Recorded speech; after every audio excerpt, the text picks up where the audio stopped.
Hi friends, welcome to Sri Acharya. So ఈ కాన్సెప్ట్ని ఒకసారి అబ్జర్వ్ చేయండి అమ్మా.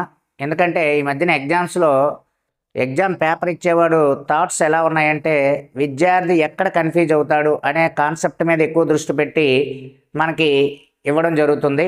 ఒకసారి చూద్దాం. యానిమల్స్, జంతువులలో అవశేష అవయవాలు, vestigial organs. So vestigial organs అంటే ఏంటో మీకు తెలియాలి. వెజిటల్ ఆర్గాన్స్ అంటే మన బాడీలో కొన్ని ఆర్గాన్స్ ఉంటాయి, అవి ఖచ్చితంగా ఉంటాయి, కానీ వాటి యొక్క పని అనేది, వర్క్ అనేది ప్రజెంట్ లేదు. మన పూర్వీకుల్లో ఉండేది, మనం డెవలప్ అవుతున్న కొలది వెజిటల్ ఆర్గాన్స్ పని లేదు. ఏంటంటే అవి లేకుండా ఎందుకు సార్ అని అడగచ్చు. ఫర్ ఎగ్జాంపుల్, మనం వాకింగ్ చేస్తున్నాం, నడుస్తున్నాం, నడిచేటప్పుడు ఒక సైకిల్ కొనుక్కుంటాం, నడక పని తగ్గుతుంది. అలాగే సైకిల్ మీద వెళ్తుండగా ఒక బైక్ కొనుక్కుంటాం, తొక్కడం అనే పని తగ్గుతుంది. అలాగే మనం అభివృద్ధి చెందుతున్న కొలది సో ఈ వెజిటల్ ఆర్గాన్స్ సంఖ్య అనేది పెరుగుతుంది. సో మనలో ఎక్కువగా వెజిటల్ ఆర్గాన్స్ కలిగిన యానిమల్ ఏదైనా అడిగారు, హ్యూమన్ బీయింగ్స్ 180 వెజిటల్ ఆర్గాన్స్ ఉన్నాయట మన బాడీలో.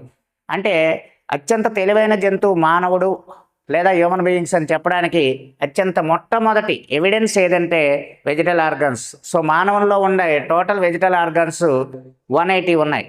సో ఆ 180 మనం రాయలేం, కానీ కొన్నిటి గురించి మనం చూద్దాం. మానవుల్లో ఎపెండిక్స్, ఉండుకము. ఎపెండిక్స్ అనేది మనకి డైజెస్టివ్ సిస్టంలో స్మాల్ ఇంటెస్టైన్, లార్జ్ ఇంటెస్టైన్ రెండు కలిసే ప్రదేశంలో ఎపెండిక్స్ అనేది ఉంటుంది. సో ఎపెండిక్స్కి వచ్చే డిసీజ్ని ఎపెండిసైటిస్ అంటారు. ఎపెండిసైటిస్ వచ్చినప్పుడు మనకు 24 to 48 అవర్స్ లోపల మనం దాన్ని ఆపరేషన్ చేసి రిమూవ్ చేయాలి. ఎందుకంటే మన పూర్వీకుల్లో పచ్చి మాంసం కానీ పచ్చిగా ఉండే వెజిటబుల్స్ అవి తినేవాళ్ళు, కాబట్టి అది డైజెషన్లో ఉపయోగపడేది. ఇప్పుడైతే మనం పచ్చి మాంసం కానీ పచ్చి కూరగాయలు కానీ ఏమైనా తిన్నా మనం డైజెషన్ చేసుకోలేము, ఎందుకంటే అపెండిక్స్ యొక్క వర్క్ లేదు. నెక్స్ట్ గోల్డ్, నెయిల్స్ యొక్క పని కూడా ఇప్పుడు పెద్దగా ఏం లేదు, ఏదో ఉన్నది కాబట్టి నెయిల్ పాలిష్ పెట్టుకుంటున్నాం తప్ప. అలాగే తోక అనేది మనకి బ్యాక్ సైడ్ ఉండేది, మన పూర్వీకుల్లో తోకలు ఉండేవి. ఆ తోకల పని లేక మెల్లమెల్ల కట్టాయి, కానీ దాని యొక్క అవశేషం చిన్నది చివరన ఉండిపోతుంది. అలాగే మనకి విజ్డమ్ టీత్, జ్ఞానదంతాలు, మనకి జ్ఞానము రావట్లేదు, ఆ దంతాలు ఇప్పుడు మనకి లేవు అనమాట, ఉన్న కూడా పనిచేయట్లేదు. అలాగే చెవి దొప్ప, ఇది ఎక్స్టర్నల్ ఇయర్, బాహ్య చెవి చూడండి, ఇదిలాగా దీని పని ఏం లేదు, ఇది ఖాళీగా ఉంది కాబట్టి రింగులో బొంగులో తగిలించుకుంటున్నాం, కానీ దీని పని కూడా ఇప్పుడు ప్రజెంట్ ఏం లేదు. ఛాతిపై వెంట్రుకలు, చెస్ట్ మీద హెయిర్ ఉంటుంది, అది మనకు చాలా ఇబ్బందికరంగా ఉన్నప్పుడు దాన్ని కొంతమంది రిమూవ్ చేస్తుంటారు, గీస్తుంటారు. సో అది కూడా మనకి. అదే క్లెటోరియస్, యోని భాగంలో ఉంటుంది క్లెటోరియస్, దాని పని కూడా లేదు. అలాంటి ఆర్గాన్స్ ఎన్ని ఉన్నాయంటే మన బాడీలో 180 వెజిటల్ ఆర్గాన్స్ అనేవి ఉన్నాయమ్మ. అలాగే హార్స్, గుర్రంలో చూసుకుంటే మొన్న ఆర్ఆర్బీని అడిగాడు, స్ప్లింట్ బ్లోన్ అంటే స్ప్లింట్ ఎముక, అది కాల్లో ఉంటుంది, గుర్రంలో పనిచేయట్లేదు.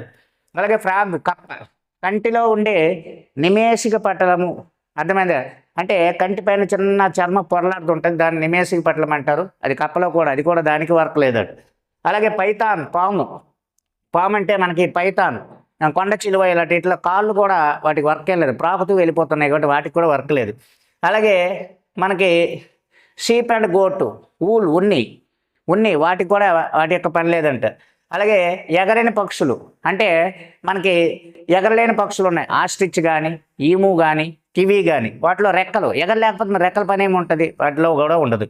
బ్లూవేల్, నీలి తిమింగలము, చర్మాంగం యొక్క ఎముక, చర్మాంగం అంటే బ్లూవేల్లో కొన్ని ఎముకలు ఉంటాయి, అవి కూడా ఉపయోగం లేదు. అలాగే చాలా యానిమల్స్లో డెవలప్ అవుతున్న కొలది కొన్ని ఆర్గాన్స్ మన బాడీలో ఉన్నప్పటికీ పనిచేయవు, వాటినే మనం ఏమంటారంటే వెజిటల్ ఆర్గాన్స్ అంటారు ఫ్రెండ్స్. సో ఇక్కడ ఉండే ఇవన్నీ కూడా మీకు ఎగ్జామ్స్లో అడిగిన బిట్లే. సో జాగ్రత్తగా గుర్తుపెట్టుకోవాలి. అత్యంత ఎక్కువగా వెజిటల్ ఆర్గాన్స్ కలిగిన యానిమల్ లేదంటే హ్యూమన్ బీయింగ్స్ మానవుల్లో 180 ఉన్నాయి. Thank you friends.